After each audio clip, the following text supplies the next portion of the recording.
What's up, everyone? Welcome back to another review, and this time we're taking a look at Cat's Eye, directed by Lewis Teague, written by Stephen King. Cat's Eye is a horror anthology partially inspired by the novella Night Shift, as two short stories of Critters Inc. and The Ledge are adapted from that novella, while the third segment is an original piece written specifically for the film. I think the best way for me to review this movie is to review each segment piece by piece. So without any further ado, let's get started. Alright, so the first segment, Critters Inc., focuses on a man named Dick Morrison, played by James Woods, who is basically trying to quit smoking. He goes to this Smokers Anonymous type of thing, and these people basically use torture tactics in order to get this man to quit smoking. So yeah, that's the overall gist of the first segment. Overall, I thought the Critters Inc. was a fun and goofy segment all at the same time. A lot of the scares from this movie is basically the torture tactics that this man named Denetti puts on Dick Morrison, like threatening him by executing an alley cat that was first seen at the beginning of the movie being chased by a dog that resembles Cujo. And then when that doesn't work, he then threatens to torture his wife and torture his kid, all to get this man to quit smoking. To me, the best part of this entire movie is when James Woods' character goes into this smoke-filled party, and you have the police's "Every Breath You Take" playing in the background, and you get this weird moment where he's just hallucinating people smoking hundreds of cigarettes all at the same time while conversing with another guy. And it's just so goofy. It's just so over the top. It's just something Stephen King would do. Stephen King has always been known for taking these mundane things and trying to make them scary.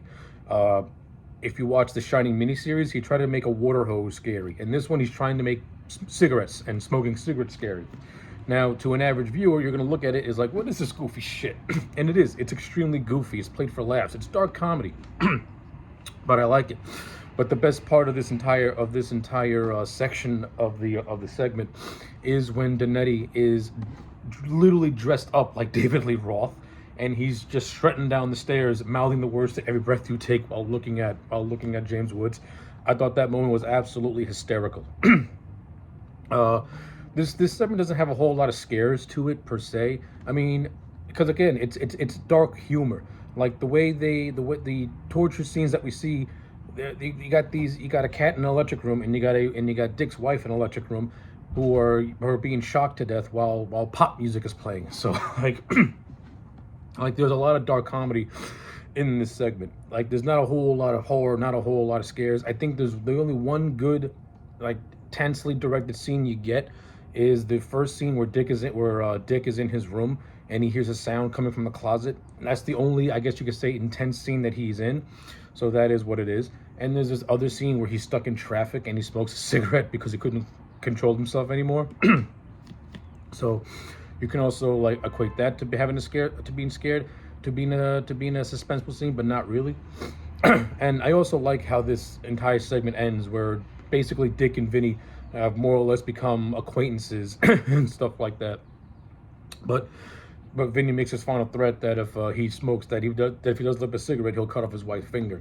And then once you get to the end of it, you actually see one of his colleagues' wife without a finger, and it kind of gives him that face of, oh, these people aren't joking around. So yeah, as an overall segment, I thought Critters Inc. was okay. It's more goofy than it is scary.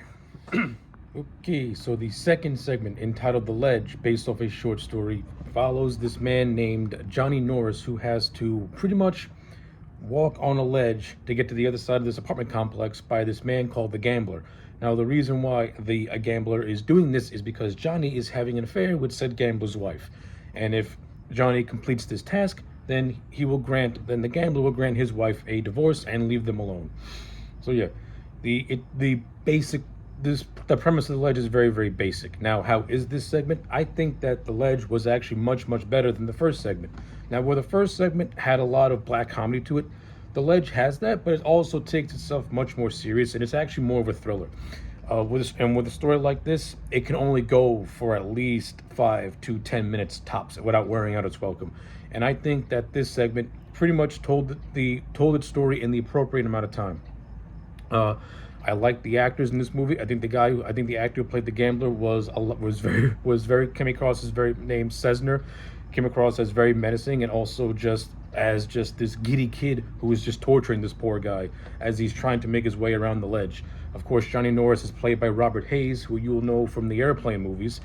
I liked Robert Hayes in this segment. I thought he was actually pretty good. Robert Hayes to me is an actor that every time he looks like he's in a perilous every time he looks like he's in a perilous position, it always feels genuine to me. And I think it's the way his facial structure is. Like it always has that look of just fear, in a way.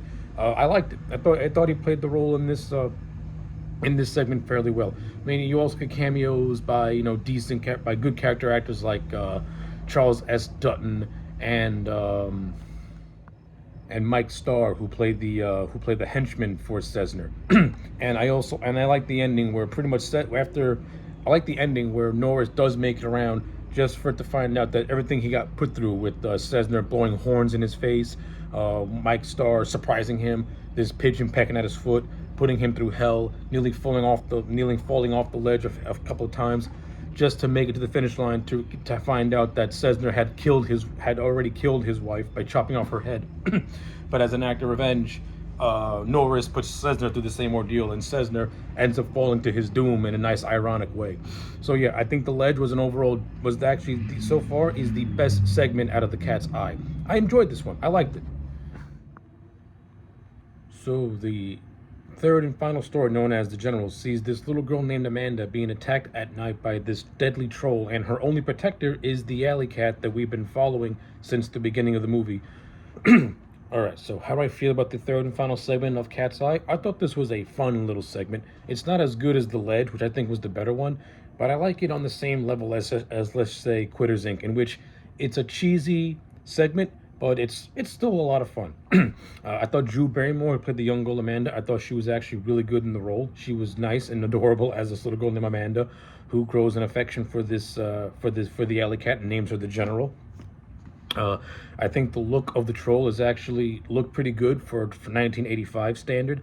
I like how it's presented as a threat, taken a little bit seriously, not fully played for laughs, even though towards the end it goes into Goofy Land territory when the cat and the troll are duking it out in the girl's bedroom. But I like the overall mystery of this segment about how the mom, who was very skeptical about having this cat in the house for fear that it's going to attack a pet bird. Now, of course, when we get to the evening, it's actually the troll who attacks the bird, and then the troll, in its first initial fight, manages to stab the General with this little knife. Of course, the mom believes that the bird got a couple of licks in on the cat before the cat ate the bird. Like the mom is totally against having a cat in the house, while the dad, he's more or less indifferent to it. He's not against it, but he's not really against the idea. But I like the overall mystery. I thought it was fine. And then the last half of this story is really where the fun begins, where the General is fighting the troll, and there's not really a whole lot to say about this segment. It's decent for what it is. I like some of the POV shots from the troll's perspective. Like I said, I like the little girl Amanda. I think the dad was fine, and it was okay. The dad reminds me of Harry Shearer because his voice is very similar to Harry Shearer. So the entire time I'm watching this movie, I'm like, hey, Waylon Smithers is in a Stephen King movie. That's pretty cool. So yeah, aside from the fact that this is basically a cat versus a troll, there's nothing really to the General in terms of a segment. It's fine for what it is. It's a fun little segment. It ends with, of course, with the General destroying the troll and the family deciding to adopt the cat, and that's basically how it is. So to sum all this up, I actually enjoyed Cat's Eye. I thought this was a fun horror anthology. It's got a very strong cast. I like how the only connective tissue is this cat, is this alley cat that we see in every single segment until finally has its own showcase piece at the end. But I also like how the ending segment ties into the beginning of the movie, where the cat sees a visage of a little girl saying, "Help me, help me." And of course, this ties in at the last segment as we find out that's the little girl named Amanda. Now, how the cat is able to see this, the movie never really explains that. Hence, it's called The Cat's Eye. I like the little references to Stephen King works. Like I said earlier, we get an appearance by a Saint Bernard. We also get an appearance by the Christine Carr, so that was pretty cool. Like I said, all the actors put in decent work. James Woods as Dick Morris was a lot of fun. That whole segment I liked a lot. Robert Hayes, I thought his segment was well done too. And Drew Barrymore appears in all three segments as different characters, so that was nice as well. Yeah, I don't really have that much more to say about Cat's Eye. Overall, good horror anthology. I'll give it a solid 8 out of 10. So yeah, those are my thoughts on the Cat's Eye. Let me know yours in the comment sections down below. Like the video and subscribe, and I'll check you back next time for more.